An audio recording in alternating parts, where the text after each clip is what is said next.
del Instituto de Investigaciones Jurídicas de la Universidad Nacional Autónoma de México y en particular de nuestro director, el doctor Vic Fierro. Me es especialmente grato y honroso presentar a ustedes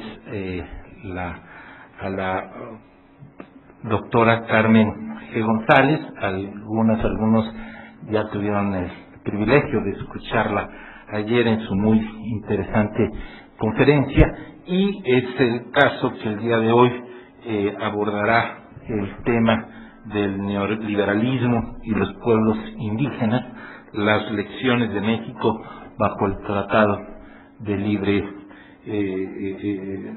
del Telecán. Y es el caso de que, si bien algunos la escucharon, me voy a permitir hacer referencia a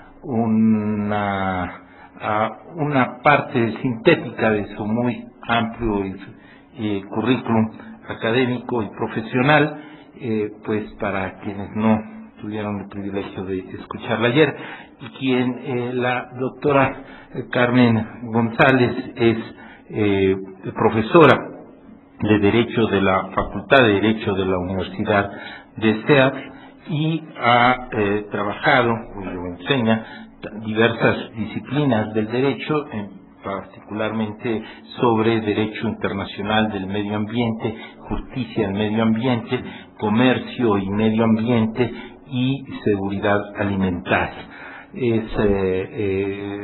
Su formación jurídica pues fue estimarían las dos universidades más importantes de Estados Unidos en el ámbito jurídico, como es la Universidad de Yale y la Universidad de Harvard, y donde con posterioridad se desempeñó como secretaria de estudio y cuenta del juez Felton Henderson del distrito de la Corte de Distrito de los Estados Unidos, particularmente en el norte de California, y practicó también el derecho como litigio en Pillsbury, Madison and Sutro, donde ella se especializó particularmente en el litigio del medio ambiente. Ella más tarde también sirvió como abogada en la Pacific Gas and Electric Company y también como consejera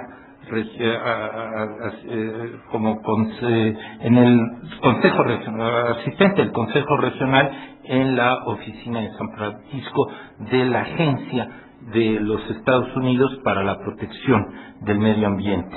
Entre sus responsabilidades en esta última agencia estatal tuvo que ver con la implementación de diversos acuerdos bilaterales entre los Estados Unidos y México para atender diversos problemas ambientales en la frontera. La profesora González también ha sido una académica Fulbright, tanto en Argentina como también visitante profesora en las universidades de Cambridge, en el Reino Unido, y en el centro de Nanjing, en un programa China, en un programa bilateral entre la Universidad Hopkins University y también la Universidad de Nanjing en China. Y también formó parte de un programa importante de formación en la Suprema Corte de distintos 4 personas que conformaron un programa como fellows en la Suprema Corte. Ella también ha formado parte de un consorcio de profesores de Derecho a los cuales se les atribuyó un programa y un apoyo para realizarse en 3 años sobre también del desarrollo de la educación superior, también en cuestiones relacionadas con el derecho del medio ambiente. Es realmente muy rico, fructífero su currículum. No voy a profundizar en él porque quizás también estaríamos más deseosos en escuchar a la profesora Carmen González. Solo concluiría esta pequeña presentación ratificando el alto honor que nos significa a los miembros del Instituto de Investigaciones Jurídicas su presencia y para abordar el tema que hoy nos ocupa y que estaremos muy atentos en escuchar. Muchas gracias, profesor. Gracias, doctor Orozco. El enfoque de mis investigaciones es la justicia ambiental. Y hoy voy a hablar sobre el neoliberalismo y los pueblos indígenas desde esta perspectiva. Primero, quiero subrayar lo que es la injusticia ambiental. La injusticia ambiental es la distribución inequitativa de los costos sociales y ambientales de la globalización entre países desarrollados y en vías de desarrollo y dentro de cada país. Lo que vemos dentro de cada país es la desproporcionada concentración del daño ambiental y también el daño económico en las comunidades pobres y vulnerables. El ejemplo clásico es el cambio climático. Los países ricos han contribuido el 80% de los gases de efecto invernadero.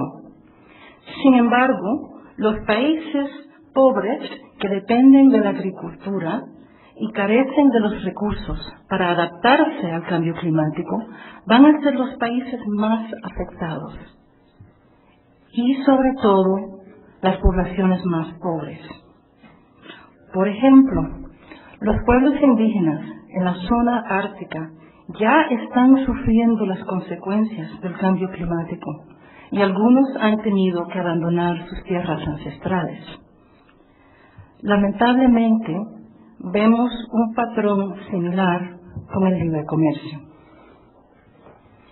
Entonces voy a empezar con la justicia ambiental y lo que esto significa para los pueblos indígenas. La justicia ambiental está basada en los derechos humanos, que incluyen el derecho a la vida, a la salud y a la integridad cultural, el derecho a estar libre de discriminación racial y los derechos colectivos de los pueblos indígenas. Para los pueblos indígenas, la justicia ambiental significa muchas cosas, pero quiero subrayar tres: la libre determinación, el control sobre los terrenos y recursos tradicionalmente usados y ocupados, y la relación espiritual, cultural y económica única con los territorios ancestrales. Entre los más importantes desafíos que encuentran los pueblos indígenas, o las luchas más importantes, son las luchas contra las industrias extractivas, las represas y la liberalización del comercio agrícola. Ahora, la población indígena en México. Hay más de 15 millones de mexicanos que hablan un idioma indígena o se autodenominan como indígena. Esto representa 15% de la población de México. Casi una tercera parte de la población indígena de Latinoamérica reside en México. Esta es una cifra impresionante, de la cual se habla muy poco. Los pueblos indígenas suelen tener altas tasas de pobreza, desnutrición y analfabetismo. Ahora, las promesas y el peligro de la liberalización del comercio. El Tratado de Libre Comercio de América del Norte entró en vigor el 1 de enero de 1994. Y esta fecha también marca el inicio de la lucha del Ejército Zapatista de la Liberación Nacional en Chiapas para mejorar las condiciones de vida de los pueblos indígenas. El acuerdo es entre Estados Unidos, México y Canadá, y el objetivo es reducir los aranceles y liberalizar la inversión. El tratado tiene un alcance muy amplio: bienes, servicios, inversión, propiedad intelectual. Y también tiene un aspecto muy innovador: acuerdos complementarios de cooperación ambiental y laboral. Los tratados de libre comercio están basados en la teoría de las ventajas comparativas. Según esta teoría, los países deben especializarse en los bienes que producen relativamente más eficientemente y importar los bienes que producen menos eficientemente. Deben eliminar las barreras arancelarias y no arancelarias que distorsionan la ventaja comparativa. Ejemplos de medidas que distorsionan el comercio. Un ejemplo clave son los subsidios agrícolas en los Estados Unidos y la Unión Europea. Estos subsidios posibilitan que la industria agropecuaria estadounidense y europea venda los productos agrícolas a precios debajo del costo de producción. Estos subsidios hacen imposible que los agricultores de Asia, África y Latinoamérica compitan con la industria agropecuaria altamente subsidiada. Los subsidios también producen efectos negativos en los Estados Unidos y en la Unión Europea. La degradación de la tierra, el uso excesivo del agua de riego y las sustancias agroquímicas tóxicas, la contaminación del agua.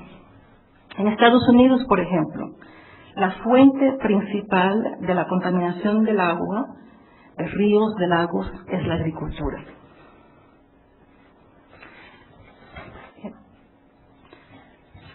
Los subsidios agrícolas han provocado mucho conflicto en la ronda Doha de las negociaciones de la OMC. Existe un doble estándar en el comercio agrícola. Los Estados Unidos y la Unión Europea mantienen subsidios generosos y barreras arancelarias. Sin embargo, muchos países en vías de desarrollo bajaron los aranceles y los subsidios según los programas de ajuste estructural mandados por el Fondo Monetario Internacional y el Banco Mundial después de la crisis de la deuda. Entonces tenemos mercados protegidos en la Unión Europea y Estados Unidos y mercados abiertos en los países en vías de desarrollo. Los países en vías de desarrollo han exigido que los Estados Unidos y la Unión Europea reduzcan y eliminen estas barreras proteccionistas antes de que los países en vías de desarrollo hagan más concesiones comerciales. Lamentablemente, el acuerdo sobre la agricultura de la OMC está redactado en tal manera que permite la mayor parte de estos subsidios. Este contexto es importante para entender las consecuencias del Tlacán. Ahora vamos a pasar al Tlacán. Es importante ver un poco de la historia, de los antecedentes. Entre 1930 y 1980, México estableció su base industrial por medio de los aranceles, los subsidios y las restricciones a la importación. México desarrolló las industrias de vehículos, metalistería, productos químicos y electrónicos. Esta fue una época de alto crecimiento económico.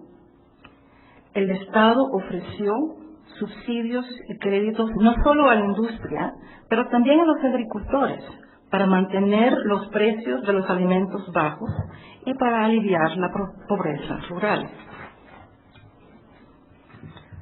Con la crisis de la deuda de los años 80, se inician las reformas económicas del libre mercado. El FMI y el Banco Mundial imponen los programas de ajuste estructural como condición para recibir asistencia con la deuda externa. México se ve obligado a reducir los gastos del gobierno, cortar programas sociales para los pobres, privatizar las empresas del Estado, reducir las barreras arancelarias y no arancelarias y enfocarse en el sector exportador. ¿Cuáles fueron las consecuencias de estas reformas? Poco crecimiento económico, descenso del sector industrial, énfasis en las maquiladoras de baja tecnología y bajos salarios, estancamiento de salarios, alto desempleo, aumento en la pobreza y la desigualdad. Los principales hitos de la adopción de las reformas del mercado libre en México fueron, primero, los programas de ajuste estructural del FMI y del Banco Mundial. Segundo, en el 86, México se une al Acuerdo General sobre Aranceles, Aduaneros y Comercio. Y en el 94, el Tratado de Libre Comercio de América del Norte.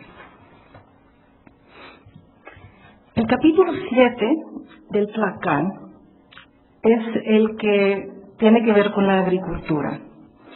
Este capítulo requiere las siguientes reformas. Primero, acceso al mercado. Los miembros del Tlacán tienen que convertir las barreras no arancelarias en aranceles y eliminarlos con el tiempo. Segundo, los subsidios a la producción nacional.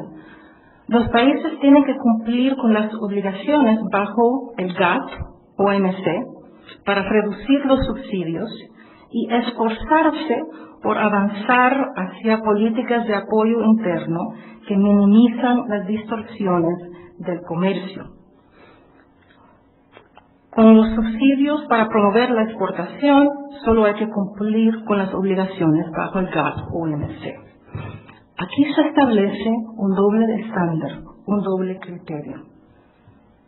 Es obligatorio reducir las barreras arancelarias. Es optativo reducir los subsidios. Solo hay que cumplir con los requisitos del GATT o OMC y esforzarse por reducir los subsidios. Y como les mencioné hace poco, el acuerdo sobre la agricultura de la OMC permite muchos de estos subsidios. Ahora, más específicamente, los requisitos del Tlacán. Para el 2004, eliminar la mayoría de los aranceles agrícolas. Para el 2008, eliminar todos los aranceles, incluso sobre los productos agrícolas más sensibles, el maíz y el frijol. Es decir, México negoció un periodo de 15 años para eliminar los aranceles sobre el maíz y el frijol para proteger a los agricultores pequeños de la competencia extranjera, desde enero de 1994 hasta diciembre de 2008, 15 años. ¿Por qué? Porque, como ustedes saben, el maíz juega un papel muy importante en la cultura y la economía mexicana. México es el hogar ancestral del maíz. Hay miles de variedades cultivadas. El maíz se cultiva en 60% de la tierra arable de México. Emplea a 3 millones de los agricultores, 40% de la fuerza laboral rural, y es el alimento básico de la dieta mexicana.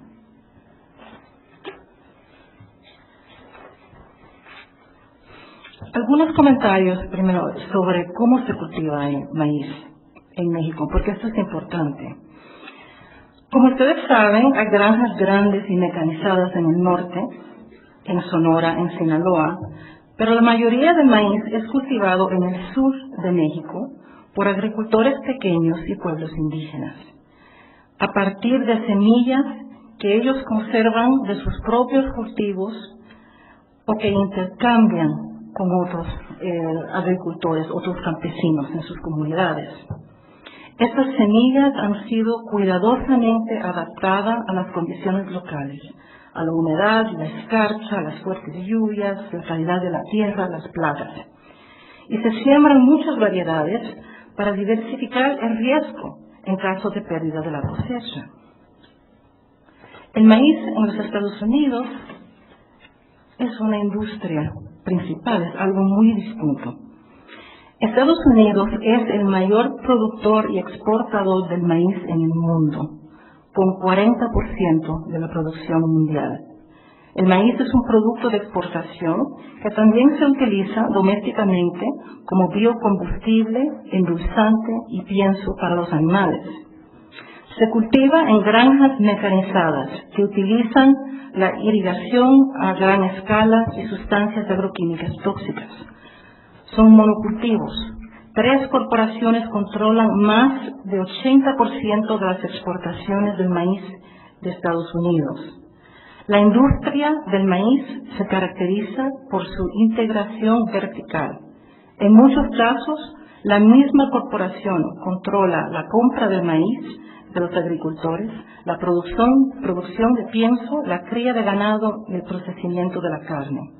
La industria agroalimentaria es una de las más poderosas industrias del país. El maíz mexicano posee externalidades sociales y ambientales positivas. Conservación in situ de la diversidad genética. Estos recursos genéticos van a ser muy importantes para adecuarse al cambio climático. Poco uso de sustancias agroquímicas tóxicas. Empleo y sustento para 3 millones de agricultores. Estabilidad social y cohesión comunitaria. Preservación de la integridad cultural de las comunidades indígenas de México. El maíz estadounidense posee externalidades ambientales negativas. La contaminación de los lagos y ríos a causa de los residuos de los fertilizantes y pesticidas. El uso insostenible de agua que produce el agotamiento de mantos acuíferos. La exposición de los agricultores a las sustancias agroquímicas. Y como ustedes saben, la mayoría de los trabajadores en la agricultura son mexicanos o centroamericanos. El maíz estadounidense es mucho más barato en el mercado. ¿Por qué? Primero, por los subsidios. El maíz de Estados Unidos se vende en el mercado a precios de 20 a 30% por debajo del costo de producción. Segundo, la economía de escala, la mecanización y la cultivación de monocultivos de alto rendimiento. Tercero, mejor infraestructura, carreteras, mercados. Cuarto, el alto uso de insumos agroquímicos y riego. Y, finalmente, el precio no refleja las externalidades ambientales negativas del maíz estadounidense. Igualmente, el precio del maíz mexicano no refleja las externalidades ambientales y sociales positivas. Ahora, la implementación del TLACAN. El gobierno mexicano aceleró la reducción arancelaria del maíz. Eliminó los aranceles en 3 años en lugar de 15 años. También redujo significativamente los subsidios agrícolas para los pequeños agricultores. México eliminó el apoyo de los precios y desmanteló la Compañía Nacional de Subsistencia Popular, CONASUPO, el organismo estatal de comercio que había manejado todos los aspectos del apoyo al maíz que recibían los pequeños productores. El gobierno también eliminó su programa de subsidios a los créditos que entregaba a través de Banrural. El impacto del TLACAN. La exportación estadounidense del maíz se duplicó. El precio del maíz en México se desplomó, bajó 70% entre 1993 y el 2001. 40% de los agricultores pequeños son vendedores netos de maíz. Muchos de estos campesinos abandonaron sus tierras y migraron inicialmente a las ciudades y después hacia los Estados Unidos.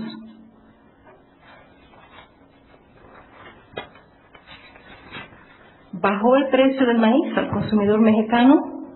No. El precio de las tortillas de maíz aumentó, porque la producción de tortillas es dominada por dos grandes empresas, Maseca y Minsa. Las tortillerías pagaron bajos precios por el maíz, pero cobraron altos precios a los consumidores. ¿Cuáles fueron las consecuencias ambientales del huracán? Bueno, para minimizar las pérdidas cuando los precios se desplomaron, muchos agricultores mexicanos aumentaron la producción de maíz para compensar. Los grandes agricultores mexicanos aumentaron el uso del riego y de sustancias agroquímicas para fomentar la producción del maíz. Esto agotó los mantos acuíferos y exacerbó la contaminación química de lagos y ríos. Los agricultores pequeños empezaron a cultivar las tierras marginales. Esto causó desforestación, erosión de tierra e invasión de reservas ecológicas. Otras respuestas de los agricultores mexicanos. Algunos cambiaron a cultivos de exportación más lucrativos, por ejemplo, flores. Algunos comenzaron a hacer cultivos ilícitos, marihuana. Miles de campesinos migraron a las ciudades y hacia los Estados Unidos en busca de empleo. ¿Cuáles fueron las consecuencias sociales en México?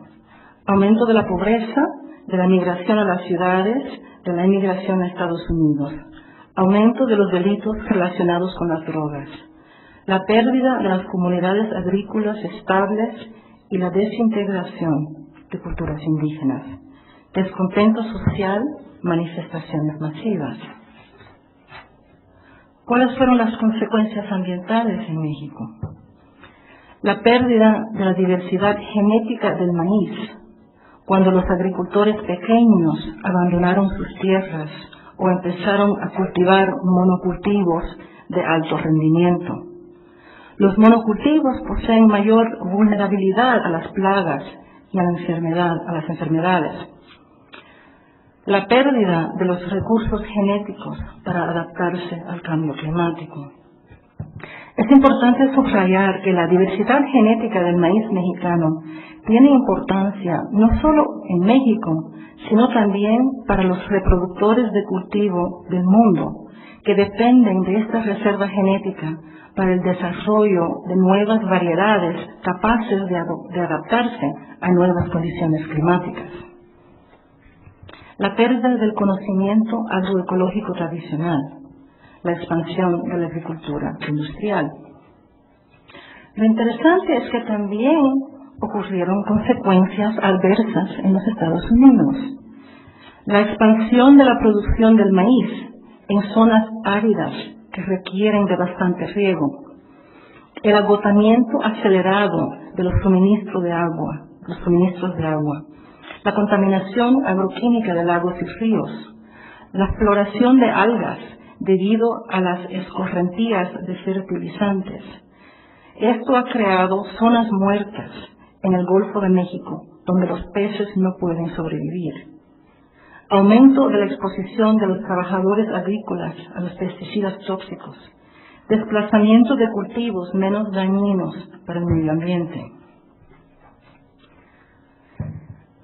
Lo que vemos es algunas fallas del mercado. El precio de mercado de maíz en los Estados Unidos no refleja el costo ambiental y el daño a la salud humana, los pesticidas tóxicos.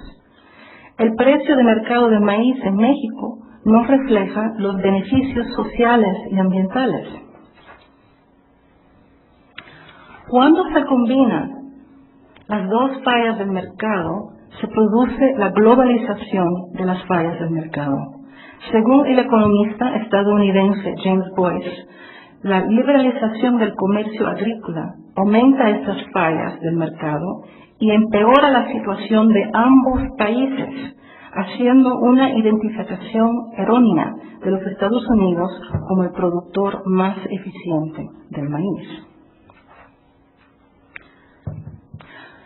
¿Son los beneficios de la liberalización del comercio mayores que los costos? Bueno, bajo la teoría de la ventaja comparativa, las industrias ineficientes disminuirán a medida que se liberalice el comercio, pero los beneficios serán mayores que los costos porque las industrias más eficientes, las industrias que les dan una ventaja comparativa a la nación, absorberán a los trabajadores desplazados. ¿Qué sucedió con los agricultores mexicanos desplazados? Desempleo. No había suficiente trabajo en las ciudades para los campesinos que abandonaron sus tierras. Para fomentar su ventaja comparativa de mano de obra barata, México promovió las maquiladoras y descuidó el sector de manufactura. Muchas maquiladoras se trasladaron a países con mano de obra más barata. Hay varias lecciones del Tlacán. Primero, la política industrial, el tema que mencioné ayer. La diversificación económica y la industrialización son necesarias para el desarrollo económico. Históricamente, esto se logra a través de la política industrial, la intervención del Estado en el mercado, en forma de subsidios, aranceles, restricciones a la importación y la regulación de las inversiones. Los Estados Unidos, el Reino Unido, Alemania, Japón, Taiwán, Corea y China alcanzaron la prosperidad económica a través de la política industrial. Entonces, ¿cuáles son las lecciones del Tlacán para los acuerdos comerciales? Primero, los acuerdos comerciales deben reconocer y mitigar la desigualdad norte-sur. El capítulo 7 del Tlacán hace lo contrario. Impone un doble criterio en el sector agrícola que beneficia a Estados Unidos y perjudica a México. Eliminar los aranceles es obligatorio, sin embargo, eliminar los subsidios es optativo. Solo hay que cumplir con las obligaciones del GATT-OMC. Sin embargo, existe un principio del derecho económico internacional que pretende favorecer a los países en vías de desarrollo. Este principio se conoce como trato especial y diferenciado. En 1979, las partes contratantes del Acuerdo General sobre Aranceles, Aduaneros y Comercio, el GATT, establecieron el fundamento jurídico del trato especial y diferenciado en adoptar una decisión que autoriza a los países desarrollados que faciliten el acceso preferencial a los productos de países en vías de desarrollo. Este principio reconoce que los países en vías de desarrollo no deben estar obligados a hacer concesiones en sus niveles arancelarios y sus subsidios equivalente a aquellos de los países desarrollados. O sea, los países del sur global necesitan un espacio político-económico para proteger sus industrias y prosperar. Lamentablemente, la OMC debilitó el principio de trato especial y diferenciado al imponer las mismas obligaciones a todos los países y solo otorgar más tiempo a los países en desarrollo para cumplir con estas obligaciones. El capítulo 7 del Tlacán va aún más allá, que en realidad impone no la misma obligación, pero un doble criterio, porque los subsidios más preocupantes son de Estados Unidos, no de México. Ha llegado el momento de revitalizar el principio de trato especial y diferenciado en los tratados de comercio. Se deben imponer obligaciones asimétricas entre países desarrollados y países en vías de desarrollo para favorecer a los países en desarrollo como recompensa por el legado colonial y para permitir que el sur global diversifique sus industrias, su economía. Existe un principio anólogo en el derecho ambiental internacional, el principio de responsabilidad común pero diferenciada. Entonces, el objetivo es que los países en vías de desarrollo puedan utilizar la política industrial para diversificar y industrializar sus economías, y también para proteger a los pequeños agricultores a través de los aranceles y los subsidios. El Estado debe ofrecer crédito, asistencia técnica, subsidios a los pequeños agricultores. Lecciones del Tlacán, migración. Más de 2 millones de agricultores mexicanos emigraron a las zonas urbanas, donde encontraron insuficiente empleo. El resultado fue un aumento repentino y acelerado de la inmigración a los Estados Unidos. En lugar de satanizar a los inmigrantes, el gobierno estadounidense necesita reconocer los vínculos entre la política comercial y la migración. Más lecciones del Tlacán. La integración regional. Hay mejores modelos de integración regional. La Unión Europea es un modelo alternativo. La Unión Europea mantiene las fronteras abiertas porque sus políticas intentan disminuir los incentivos para emigrar. Al igual que la Unión Europea, Estados Unidos debería invertir en México, sobre todo en las regiones más pobres, para crear empleo, financiar los proyectos de desarrollo local, apoyar el sustento de los agricultores y proteger el medio ambiente. Todo esto lo hace la Unión Europea en las zonas más pobres. Las lecciones del Tlacán, agrobiodiversidad. 75% de la diversidad mundial de los cultivos alimenticios se perdió en el siglo XX. 75%. Los cultivos genéticamente uniformes han desplazado a las variedades tradicionales de cultivos.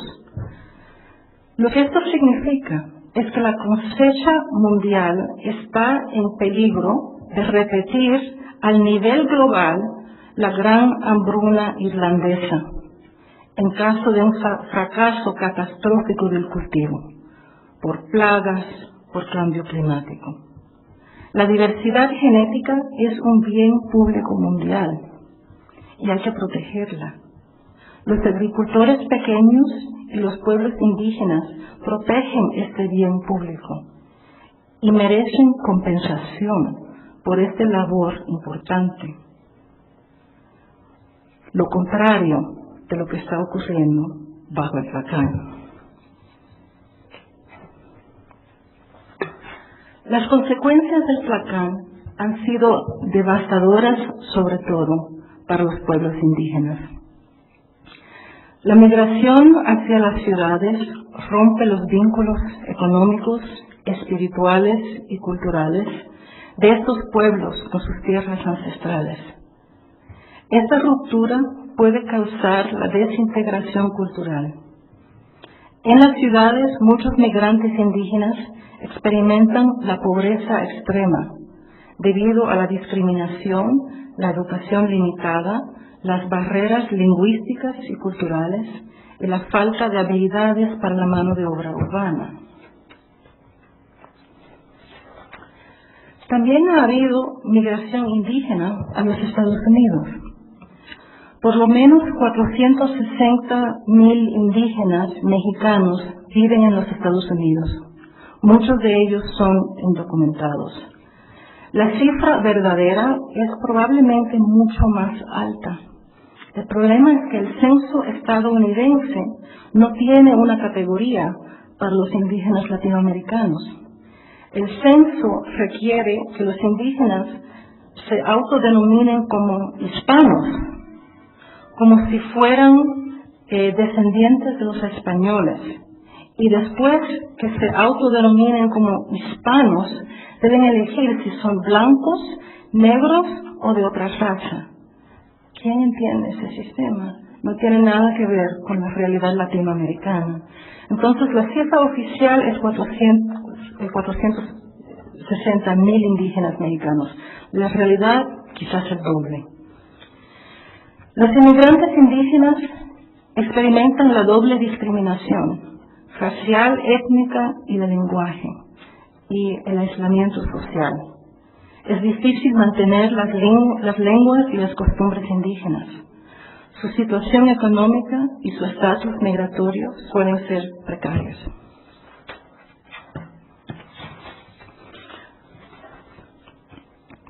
Lo que ha producido el Tlacán es una violación espantosa de los derechos humanos de los pueblos indígenas. El Pacto Internacional sobre Derechos Civiles y Políticos y el Pacto Internacional sobre los Derechos Económicos, Sociales y Culturales reconocen el derecho a la vida, la salud y el bienestar.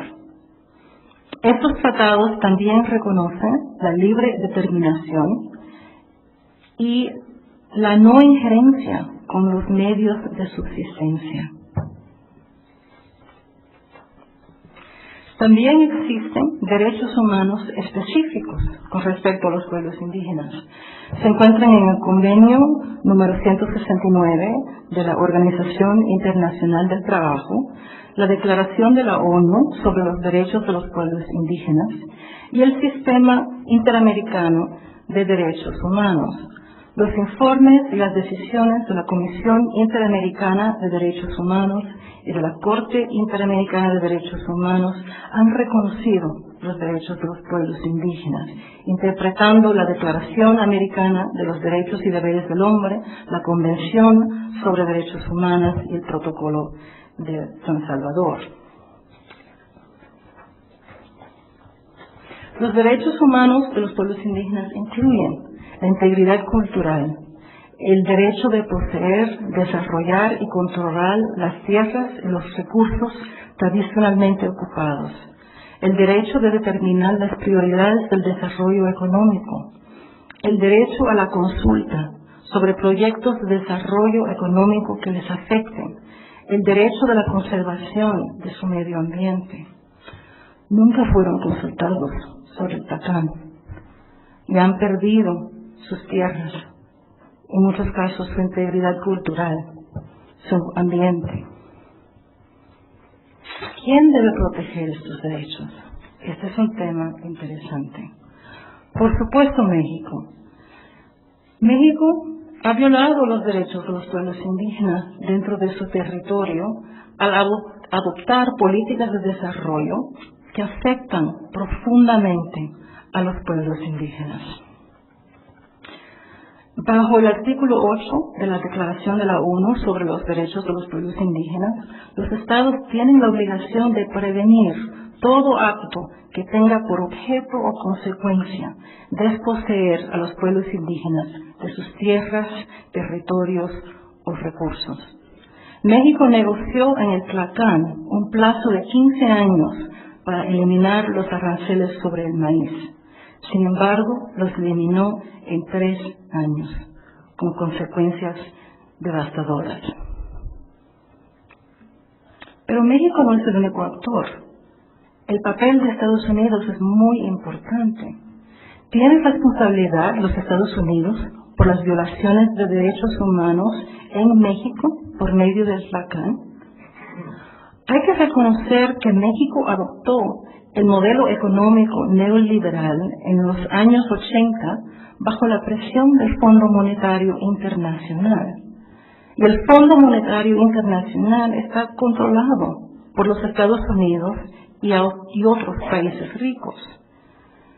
En las negociaciones del Tlacán, la agenda fue dictada por los Estados Unidos, la gran potencia del continente. Las políticas de los Estados Unidos tienen impactos transfronterizos y globales, y es importante encontrar la manera de obligar a Estados Unidos a tomar responsabilidad por estos impactos. Bueno, ¿cómo se podría hacer? Hay varios precedentes.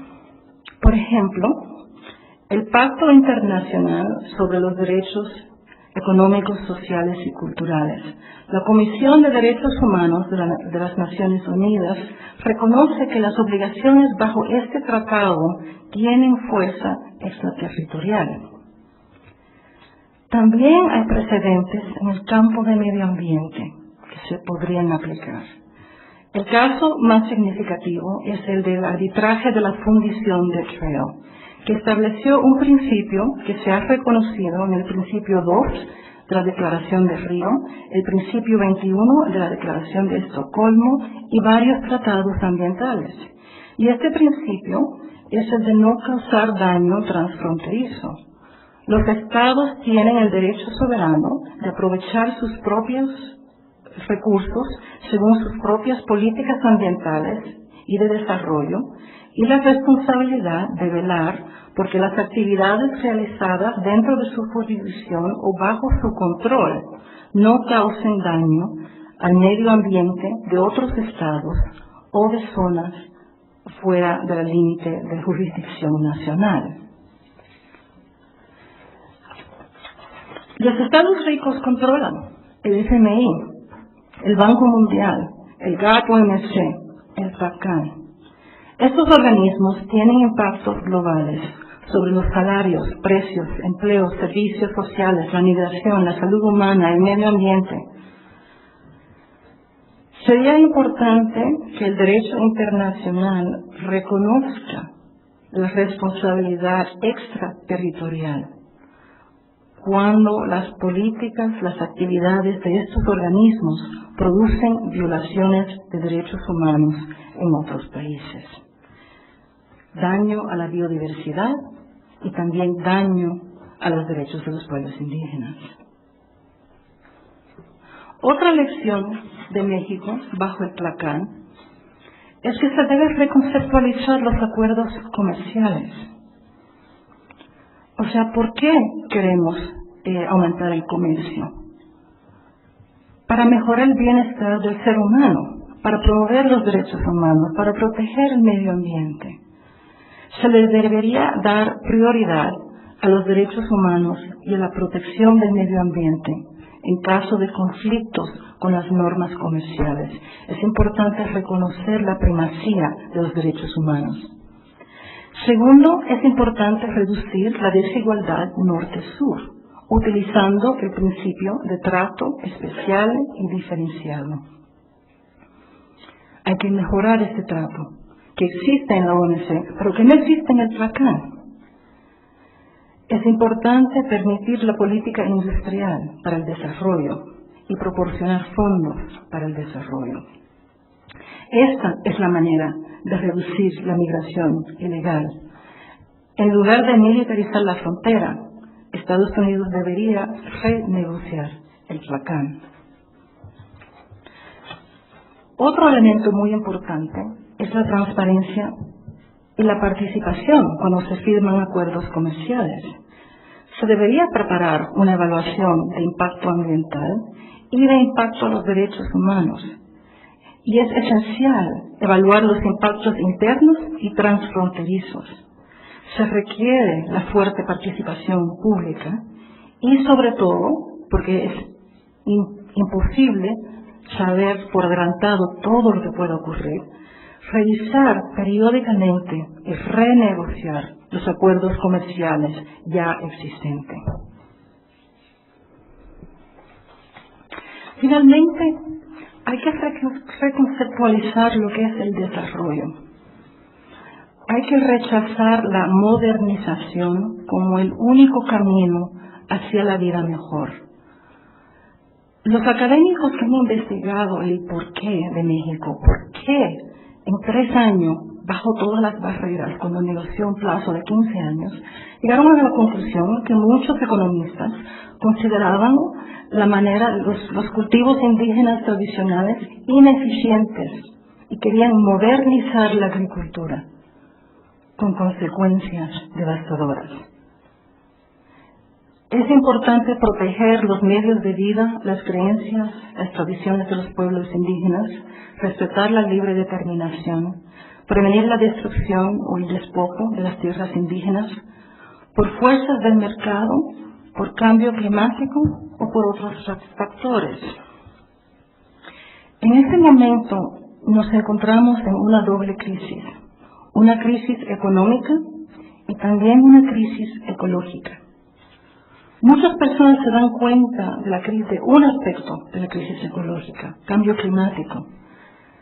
Pero además del cambio climático, estamos experimentando una grave escasez de agua dulce, una extinción sin precedente de especies, una contaminación química de tierra, aire, agua y cuerpos humanos, un rápido deterioro y desertificación de tierras agrícolas.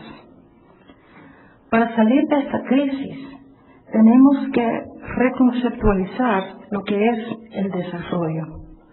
En vez de despojar a los pueblos indígenas, deberíamos apreciar la riqueza cultural que nos ofrece la cosmovisión indígena y el papel importante que han jugado los pueblos indígenas en la protección de los recursos naturales. Los pueblos indígenas han sufrido las peores consecuencias del cambio climático, del libre comercio, pero los modelos de desarrollo inequitativos e insostenibles nos afectan a todos, disminuyen la calidad de la vida, incrementan la desigualdad y le causan daño a la dignidad de todos los seres humanos. Gracias por su atención.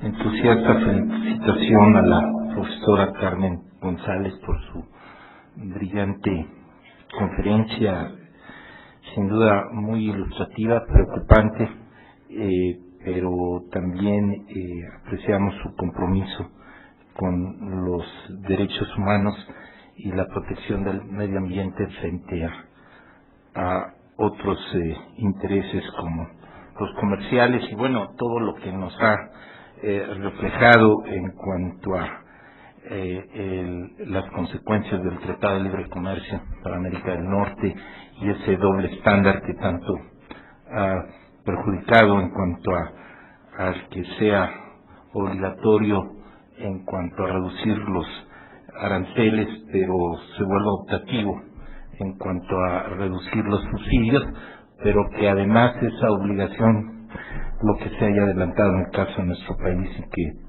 las consecuencias tan negativas que ha tenido. En fin, es claro que este efecto negativo que ha tenido en el medio, en los pueblos indígenas y que ha propiciado el abandono de sus tierras ancestrales por los efectos negativos que también diversos proyectos o extractivos o en el caso en general de producción agrícola que ha tenido en el daño de sus tierras y ancestrales y que haya propiciado este abandono. En fin, hay varias ideas muy significativas y que realmente nos enriquecen y nos alertan sobre la situación a seguir en nuestro medio. Es claro que por lo que también nos identifica de esta violación incluso a compromisos internacionales derivados por los instrumentos que protegen derechos humanos y que también existe algunas resoluciones de los órganos del sistema interamericano, por ejemplo de la Corte Interamericana, en cuanto a esta relación que debe existir entre las comunidades indígenas con sus tierras, que no es una mera cuestión de posesión y producción, sino un elemento material y espiritual del que deben gozar plenamente los pueblos indígenas, incluso para preservar su legado cultural y transmitírselo a las generaciones futuras.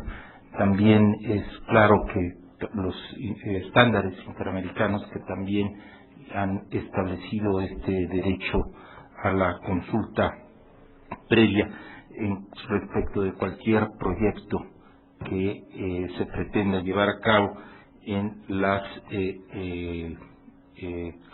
en las tierras ancestrales de los pueblos indígenas. No me voy a detener, mejor aprovechemos, hay varias preguntas, les agradecemos mucho a quienes las han planteado y mejor sigamos escuchando a la profesora González.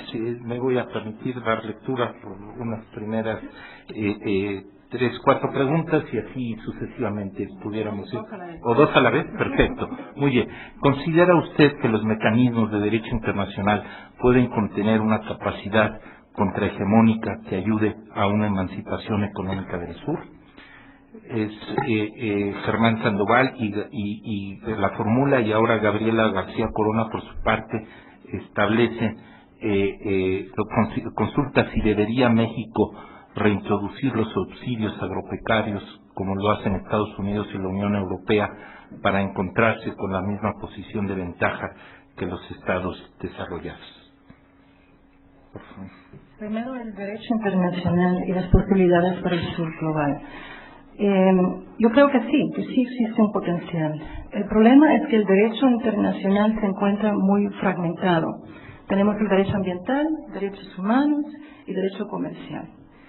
Y el que predomina es el comercial, por los intereses económicos y también por los mecanismos que tienen para resolver controversias, que son fuertes, mucho más fuertes que los mecanismos que existen para los derechos humanos, y para el derecho ambiental existe prácticamente nada.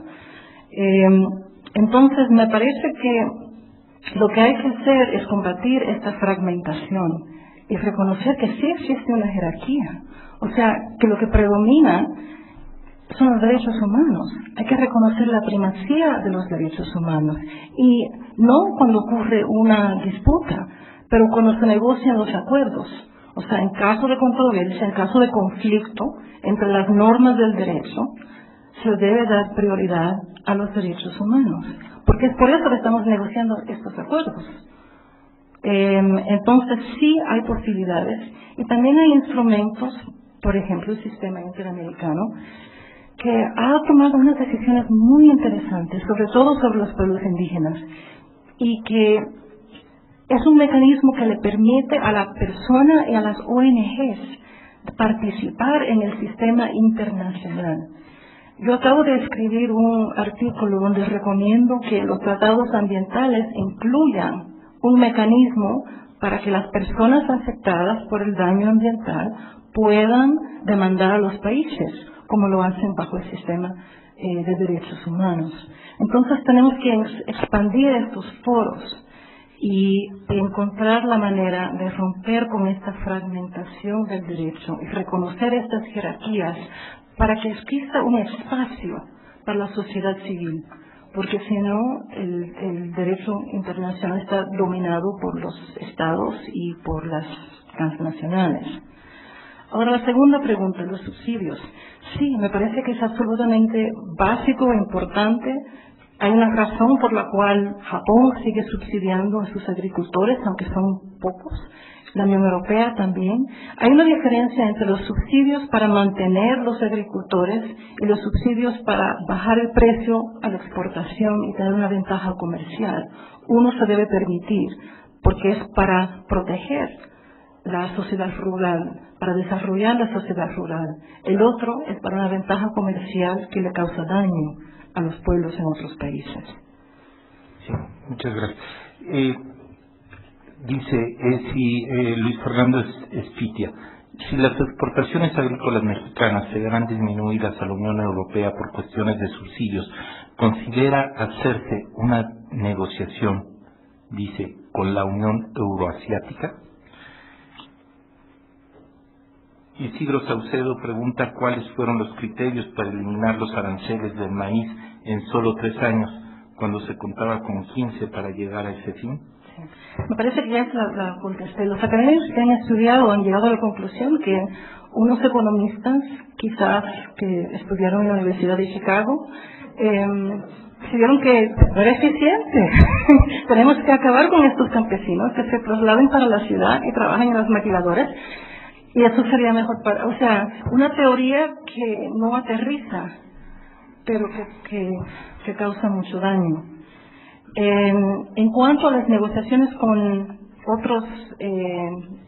otros países, sí, es importante, pero lo más importante es acabar con los subsidios de la Unión Europea y Estados Unidos. O sea, ellos dominan los mercados internacionales por el bajo precio. Y el bajo precio es a causa de los subsidios, pero también es a causa del hecho que no tomamos en cuenta las externalidades positivas y negativas. Y eso causa mucho daño. O sea, que se requiere, el libre comercio nunca es la solución si no toma en cuenta que aunque el precio sea alto, la cultivación tradicional tiene muchos beneficios sociales, económicos, ecológicos, y hay que protegerla. Entonces hay que tomar eso en cuenta, que el mercado no incluye lo positivo y lo negativo, y entonces no es un indicador del valor correcto, adecuado. Gracias. ¿Qué papel juega la Corte Interamericana para cumplir con las obligaciones de los estados subdesarrollados y desarrollados de acuerdo al principio común? Angélica. Y hay otra pregunta vinculada. ¿México podría hacer algo para demandar a Estados Unidos a través de la Corte Interamericana, en cuanto esté dentro del Tratado de Libre Comercio para América del Norte, por todo lo que le afecta a este país? Bueno, me parece, y me alegra que usted es el moderador. A mí Yo celebro que usted sea quien responda. Bueno, lo que yo me gustaría ver es que los pueblos indígenas demanden a México y a Estados Unidos por las violaciones de derechos humanos, porque ambos países han participado, han colaborado y han causado daño. Y eso también sería una manera de quizás crear nuevos conceptos del derecho, sobre todo la responsabilidad extraterritorial de los países poderosos del mundo. Y me parece que con la lista de derechos que han sido violados, vale la pena intentarlo. Empezar con la Comisión, a ver si aceptan la petición, y después intentar de desarrollar el derecho internacional, los derechos humanos al próximo nivel. Porque han habido tantos estudios, o sea, existe la información, se puede demostrar lo que causó el daño y cómo fue causado el daño, existen los datos. Entonces me parece que sería un caso muy interesante. Sí. Gracias. Sí, está quizás vinculada ya con algunas de las preguntas anteriores, pero ¿cómo procedería de manera legal la protección de los derechos indígenas en México a causa del Tratado de Libre Comercio para América del Norte? Está claro que se habla de que la industrialización es una alternativa para el desarrollo, pero ¿cómo hacer si hay poblaciones indígenas que se resisten a ello, por ejemplo en Oaxaca? La anterior pregunta, no la inmediata que leí, sino era también de Daniela Cueto Flores, y ahora Luis Fernando Tapia pregunta: ¿existen presión extranjera para sembrar o no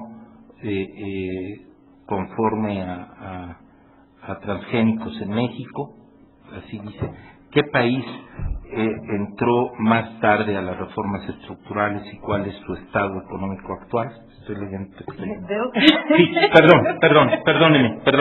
Sí, y había solicitado que fueran de 2 en 2, ¿verdad? No, pero voy a empezar con estas dos. Sí. Los transgénicos. Yo tengo un artículo sobre los transgénicos, que es un tema clave para México.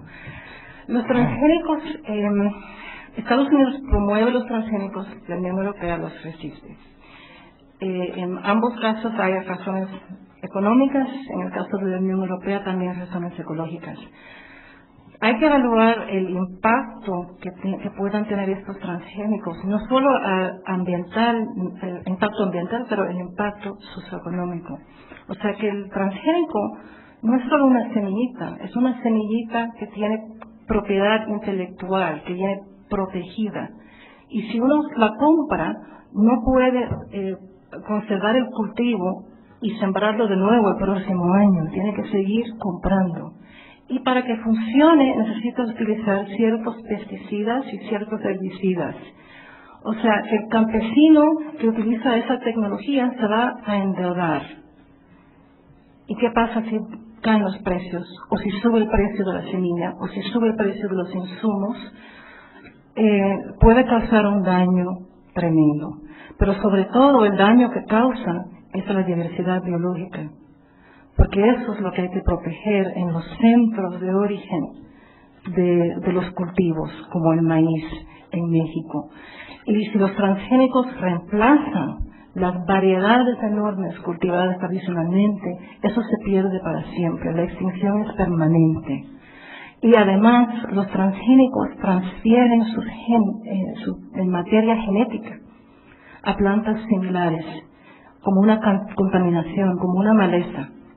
Y eso también puede acabar con la biodiversidad. Pero en Estados Unidos se promueven los transgénicos como si no existiera ningún problema, ninguna controversia. Y eso es un gran peligro porque muchas veces uno lo ve como una tecnología como cualquier otra, pero es una tecnología que tiene muchas consecuencias socioeconómicas y también ambientales. Sí, a ver, le voy a repetir una de las preguntas. Dice, está claro que se habla de que la industrialización es una alternativa para el desarrollo, pero ¿cómo hacer si hay poblaciones indígenas que se resisten a ello, por ejemplo en Oaxaca? Sí, bueno, no es que todos van a estar industrializados, o sea que una economía tiene que ser diversificada. Parte se mantiene en una forma y parte en otra forma, o sea, hay la agricultura, hay la industria, hay un poco de todo. El problema que existe en el momento es que muchos países en el sur global dependen exclusivamente de la agricultura para sus recursos económicos, para el comercio. Y el precio de la agricultura comparado al precio de los bienes manufacturados en general es bajo, aunque ha subido en estos últimos años, y eso es una desventaja para los países a largo plazo. Entonces se necesita industrializar para diversificar la economía, pero eso se puede hacer cuando a la vez se mantiene la agricultura y se respetan las tradiciones y las culturas de los pueblos. O sea que no es una cosa u otra, es todo a la vez. Gracias. Hay una pregunta, dice, ¿qué ha hecho la UNAM para revertir el estado de injusticia bajo el régimen del Tratado de Libre Comercio en que viven los pueblos indígenas? ¿Cuál es la alternativa más digna y viable? Entonces es también más, pero yo solo mencionaría que obviamente debemos identificar la fórmula René Aguilera como un problema nacional significativo, la situación, los efectos, por ejemplo, que ha tenido el Tratado de Libre Comercio para América del Norte y cómo eventualmente poder impulsar, o sea, identificar estos efectos y cuáles son las alternativas que se pudiera hacer. Hay diversos institutos de investigación que lo abordan. Este ejercicio en donde tenemos la fortuna de contar con las aportaciones de la doctora Carmen González. Pero eso es algo muy general, pero ahora sí, desde su perspectiva, ¿qué sería conveniente? No qué hemos hecho, sino qué sería conveniente que hiciéramos. Así la reformularía la que estarían planteándose. Bueno, las facultades de Derecho hacen dos cosas, hacen investigación y también son docentes. Y estamos, es importante utilizar casos en el mundo para la educación de los estudiantes. Por ejemplo, en los Estados Unidos la educación clínica, las clínicas toman casos bajo la supervisión de un profesor. Una cosa que podría hacer la UNAM es en una clase de derechos humanos, por ejemplo, que los estudiantes redacten una petición a la Comisión Interamericana de Derechos Humanos sobre las violaciones de los derechos humanos bajo el TLACAN. Eso sería un ejercicio excelente. Los estudiantes aprenderían muchísimo, pero también la UNAM puede jugar un rol muy proactivo y positivo. Sí, sin duda, yo creo que efectivamente debemos explorar estos ejercicios de litigio estratégico incluso dentro de las universidades, las diversas facultades y escuelas de derecho en nuestro país, que afortunadamente no está desarrollado en nuestro país, pero cada vez más debemos estar más conscientes. Gracias por la recomendación y con la cual suscribo plenamente. Dice, luego del fracaso, Sergio Humberto Flores, luego del fracaso o poco éxito en materia agrícola, ¿considera que se deberían hacer planes quinquenales al campo similares a los del siglo XX para poder impulsar el campo y en caso y en su caso no podría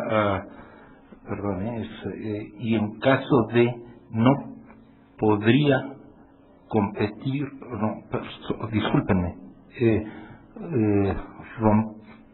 romper la apuesta por una nueva industrialización, así dice, quizás no es muy clara, ¿verdad? Es muy difícil la formulación, ¿sí?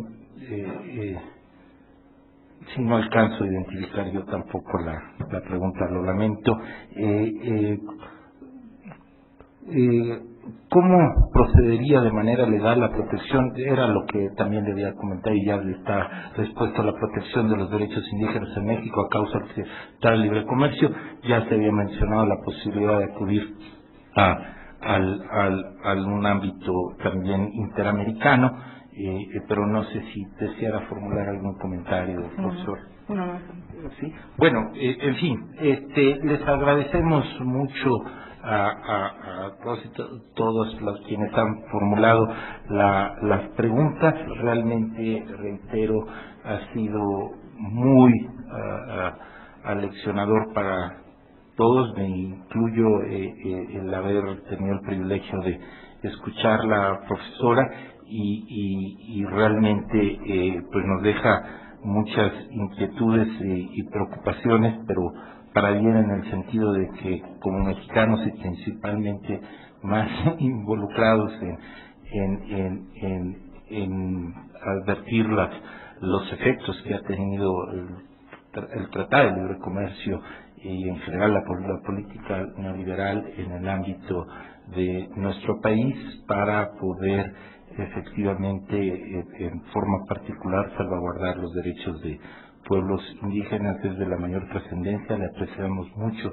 toda su ilustrativa conferencia y pues le refrendamos nuestro mayor reconocimiento académico y profesional y apreciamos mucho su participación. Gracias a ustedes por sus preguntas y su atención.